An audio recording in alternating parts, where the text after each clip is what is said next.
Les amis, bonsoir. Aujourd'hui, Netflix vient de racheter littéralement une partie d'Hollywood avec Warner Bros. Qui inclut donc HBO, DC, Harry Potter, Game of Thrones, tout ça sous le même toit. C'est présenté comme le deal de la décennie pour 80 milliards de dollars. Je le répète, 82 milliards de dollars. Mais la vraie question, c'est pas combien ça coûte, c'est plutôt qu'est-ce que ça change pour nous qui regardons tout simplement des films. Les amis, j'ai avec moi Soura, Gâteau et Florian. Tout d'abord, je vais venir vers toi, Soura, ton ressenti en ce qui concerne justement cette info, le fait que justement Netflix rachète Warner Bros. Déjà, c'est choquant. C'est pas forcément quelque chose qui était attendu de voir un tel rachat. On a plutôt l'habitude de voir Disney racheter un petit peu d'autres structures, d'autres maisons comme la Fox par exemple, qui avait été rachetée par Disney, et t'étais pas forcément étonné parce que ils avaient l'habitude d'aller vers d'autres structures, mais de voir Netflix aller sur ce giron-là, de racheter un monstre comme la Warner pour un prix assez mirobolant, un prix complètement fou, c'est assez étonnant. Moi, je dirais pas que ça m'inquiète, mais ça m'interpelle de voir à quel point, de voir qu'aujourd'hui, maintenant, Netflix est un monstre et un titan du streaming et même maintenant du cinéma, parce que tu rachètes quand même à une maison qui produit des films, qui les diffuse dans les salles de cinéma chaque année. Donc, j'ai envie de voir ce que ça va donner. J'espère que ça sera quand même dans le côté positif, même si c'est Netflix, et qu'on sera pas forcément lésé en tant que consommateur. Justement, je vais faire un petit rappel et un petit récap. Justement, c'est Netflix qui rachète Warner, Gâteau, 82 milliards de dollars, je l'ai répété. On compte les studios, on compte aussi HBO et HBO Max. Le deal est prévu d'ici 2026. Est-ce que toi, tu vois ça comme une bonne nouvelle ou justement comme un drame? Plutôt un drame. Tu as dit que c'était le deal de la décennie. Moi, c'est le deal du millénaire. T'as jamais vu ça? Parce que à l'époque où il y avait de la concurrence saine entre Marvel et DC, tu pouvais avoir des bons films qui sortaient de part et d'autre. Là, DC, c'est déjà un petit peu en dessous. Avec le Superman, je vais pas dire ça que c'est un flop, mais c'était pas non plus ce qui était attendu au box-office. Netflix, ils rachètent ça. Netflix, ça veut dire que toutes leurs séries qui sont déjà très orientées, ça va être la même chose côté HBO, ça va être la même chose côté Harry Potter avec la série qui arrive. Moi, je vois pas ça d'un très bon œil. Et toi, Florian, comment tu le prends, cette info? Moi, en fait, j'attends de voir les résultats avant et à quel point Netflix aura la main sur les séries HBO. Parce qu'on a vu que Netflix, il y a peut-être une dizaine d'années, 8-10 ans, que c'était une des meilleures plateformes de streaming en termes de cinéma, en termes de séries. Là, c'est en train plutôt de décliner. À l'inverse, où HBO Max a énormément monté.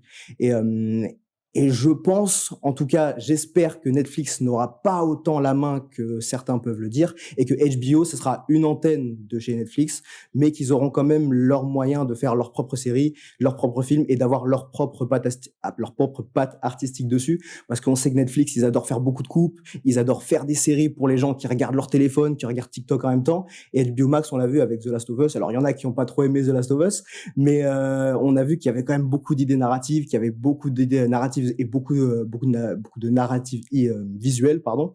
Et en fait, j'ai peur que ça se perde dans les séries et dans les films HBO.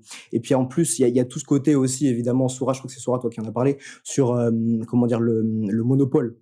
C'est vrai qu'à l'heure actuelle, Netflix, HBO et Apple TV, ça commence à monter. C'est les trois grosses vraiment plateformes de streaming qui sont vraiment huge en ce moment. Et si Netflix prend la part d'HBO et en plus décide de quoi faire, ça peut être un peu dangereux. Justement, Soura, on va parler, c'est par rapport au monopole. Est-ce que tu penses qu'on peut se tourner vers un monopole de Netflix? En fait, la chose, elle est assez simple. Aujourd'hui, dans le monde du streaming, aujourd'hui, tu as Netflix, tu as Disney+, et tu avais Apple TV avec HBO Max qui montait petit à petit. Et on avait notamment HBO et Apple TV qui étaient vraiment ces plateformes de streaming capables de nous proposer des séries avec un côté, comme l'avait dit Florian, une histoire narrative, vraiment des scénarios vraiment développés, des séries qui proposaient quelque chose de différent par rapport à Netflix, Amazon et Disney qui étaient vraiment les trois titans. Mais si aujourd'hui tu as un de ces titans-là qui vient racheter les parts d'une autre société de streaming, finalement, ça fait que tu as une situation de monopole parce qu'aujourd'hui, Amazon, tu t'attends pas forcément à ce qu'il y ait les plus grandes séries de tous les temps sur Amazon. On sait qu'ils vont tout donner pour sortir la série The Boys qui va entrer dans sa phase terminale avec la 5e saison qui va sortir en 2026. Tu as Disney+, Disney+, mine de rien, au-delà même de vouloir développer des séries, elles ont déjà des séries qui sont autofinancées avec Marvel. T'as les séries Marvel, t'as les séries qui a même les anciennes séries qui sont déjà diffusées. T'as les séries Star Wars qui ont flop T'as les aussi, séries où il y a eu Star pas mal Wars. d'investissements. Donc en fait, Disney avait déjà une situation de monopole où ils avaient déjà racheté d'anciennes entreprises. Netflix fait la même chose. Mais ce qu'il faut se dire aussi, c'est qu'il ne faut pas non plus se précipiter et tout de suite partir dans la narrative de le cinéma va mourir. Netflix va complètement détruire les prochaines séries comme Harry Potter, comme The Last of Us. Il faut tout simplement être patient, regarder ce que va proposer Netflix avec ce nouveau rachat, quelle va être même la direction artistique de Netflix avec la proposition avec Warner, parce que finalement, Warner, c'est pas qu'HBO, c'est pas que Game of Thrones, c'est pas que The Last of Us, c'est pas que HBO. Warner aussi, c'est le cinéma. Et c'est peut-être aussi une opportunité pour Netflix de vraiment mettre un véritable pied dans le monde d'Hollywood et pouvoir proposer des œuvres cinématographiques qui vont sortir sur grand écran. Parce que c'est pas forcément un monde auquel ils étaient vraiment réellement implantés. Tu partages cet avis avec Soura, justement, le fait de ne pas crier au scandale et de se dire plutôt que, justement, à l'avenir, il se peut que Netflix, de par sa direction artistique, soit un peu plus cohérent et soit même intéressant dans cette démarche? Je partage pas forcément son avis parce que moi j'ai connu Netflix au début où il y avait des DVD aux États-Unis que tu devais rendre ou quoi, avant que ça arrive en streaming en France. Je sais pas si tu as connu cette époque-là. Du coup, le streaming, je l'ai vu arriver. Avant, il y avait les DVD et tout. Tu devais faire du troc, tu te débrouillais pour aller regarder tes films. Netflix est arrivé en tant que facilitateur. Tu avais des séries qui dataient un petit peu au début. Tu avais du Heroes, des séries qui... C'est comme Amazon là actuellement, par exemple, ou Prime Video. Prime Video, ouais. Ils ont des séries à l'ancienne. Les Smallville, les Frères Scott, tout plein de trucs qui datent. Avant, ils avaient Urgence, IAR, etc. Netflix est arrivé en tant que facilitateur. Plus les années avançaient, plus l'abonnement montait, parce que le catalogue montait, ce qui est logique.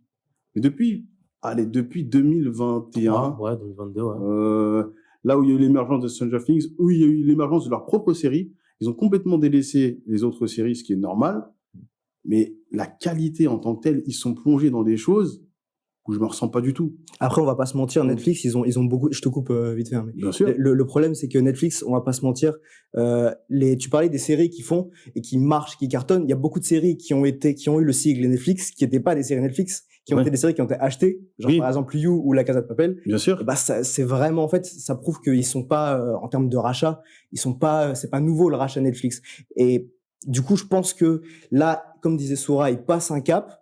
Pour le meilleur ou pour le pire, ça, j'en sais pas. Bah, tu vois, par exemple, tu dis qu'ils ont racheté La Casa des Papel. Bah, vu comment ça s'est cassé la gueule, La Casa des Papel. Ça s'est cassé la gueule au moment où Netflix a racheté, justement. Ça s'est directement cassé la gueule. C'est ça le problème. Justement, moi, après la saison 2, Casa des Papel, j'ai complètement lâché parce que j'arrivais plus du tout avec la série, les idées scénaristiques et autres. Et je m'y retrouvais plus du tout vis-à-vis de ce que proposait la Netflix vis-à-vis de La Casa des Papel. Et aujourd'hui, en fait, je me dis, que veut Netflix? En fait, c'est ça la question, c'est que veut Netflix? Est-ce que Netflix veut vraiment faire ce qu'a fait Disney, mais dans le domaine du streaming? En fait, avoir tout simplement toutes les plateformes de streaming dans son joug et avoir vraiment le monopole total sur les séries et films qui vont être diffusés sur les plateformes, sur les télés, et en fait, décider littéralement de ce que nous, on va regarder lorsqu'on sera chez nous dans notre canapé, ou en fait, tout simplement, décider réellement d'aller vers le tapis rouge et enfin mettre un coup de pied dans la fourmilière du cinéma, parce que quand on a vu les critiques de James Cameron vis-à-vis de Netflix qui estimait que ça n'avait rien à faire dans le monde du cinéma, je suis circonspect parce que, et déjà il faut pas oublier, Gato parlait de la montée du prix des abonnements qui était déjà scandaleuse. On prend le concurrent, Disney+ a aussi augmenté les abonnements et pas à une reprise, à plusieurs reprises. HBO Max, attention. Mais justement, on va parler. Tout le monde le fait, tout dépend de la qualité en fait. Si tu payes un abonnement plus cher, mais qu'au final il y a de la qualité, comme fait HBO Max, comme fait Apple TV, c'est pas mal. Mais justement, on va en parler justement des abonnements, parce que c'est aussi ce qui compte pour les utilisateurs, pour ceux qui veulent, justement consommer. Concrètement, en fait, on parle justement d'un monopole, le fait que Netflix peut prendre vraiment cette place vraiment plus qu'importante dans tous les foyers. Pour regarder des films, est-ce que justement on se dirige pas vers un Netflix qui propose, je vais dire une bêtise, 30 € par mois pour un abonnement? En fait, je pense que là, le fait que Netflix rachète Warner, ça va beaucoup changer la donne, notamment sur les bouquets vous savez, quand vous payez un abonnement avec Canal, par exemple, vous avez HBO, vous avez Apple TV+, vous avez Insomnia, vous avez plein de choses.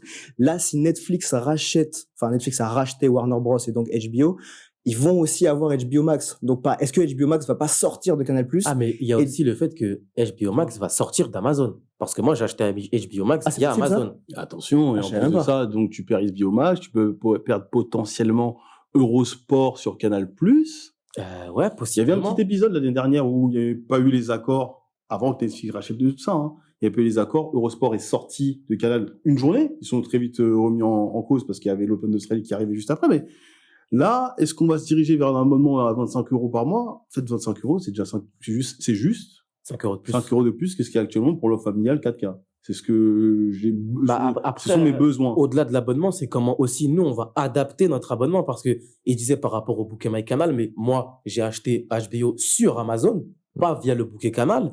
Donc, comment tu vas faire en sorte de qu'est-ce qui va se passer vis-à-vis des autres diffuseurs de streaming qui ont potentiellement des séries sous la houlette de Warner? Qu'est-ce qui va se passer?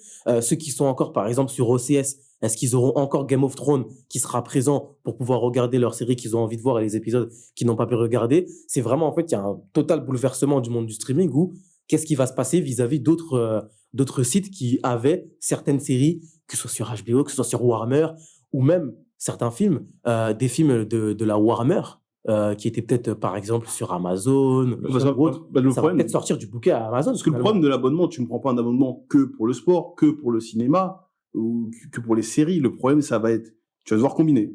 Bah, il y a telle série sur Netflix. Ah, mais en fait, celle que j'aime ou que ma partenaire aime est sur Prime Video, et l'autre, elle va être sur Apple TV. Soit tu prends un des deux, soit si tu as l'argent, tu prends les trois. Et puis au final, tu vas te retrouver avec un SMIC par an. Après, par contre, il y a un truc qu'on n'a pas dit, c'est que la majorité des abonnements des plateformes de streaming, c'est des abonnements avec des pubs. Et ça, on n'en a pas parlé. Parce que beaucoup de gens regardent les séries et acceptent de regarder avec les pubs. Donc, est-ce moi. que Netflix tu as raison. Mais est-ce que, par exemple, Netflix le fait déjà avec ça. Bon, tout le monde le fait déjà, évidemment. Mais est-ce qu'ils vont pas augmenter, certes, le prix de l'abonnement classique, mais juste augmenter un petit peu celui avec les pubs et les gens vont peut-être se dire, bon, on va regarder quand même avec les pubs. Donc, finalement, est-ce que c'est très grave pour...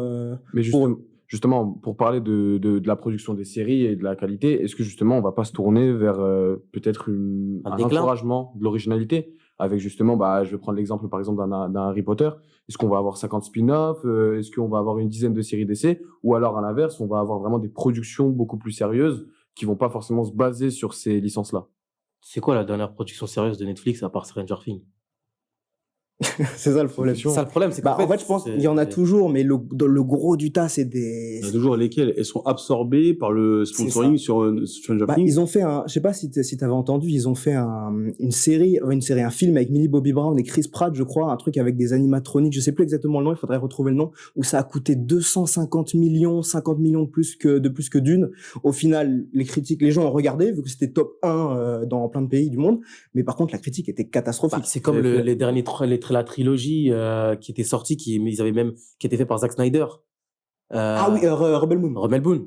Pareil. Ils ont même fait la director's cut. Hein. En fait, Ils avaient fait aussi la sœur de Sherlock Holmes, ça vaut rien. Ah oui, Enola Holmes. Ouais. Donc en fait, il y a aussi Netflix fait des productions originales où en plus littéralement Zack Snyder a eu la totale liberté de ce qu'il pouvait faire. Il avait un libre arbitre. On lui a encore une fois donné l'excuse de la director's cut.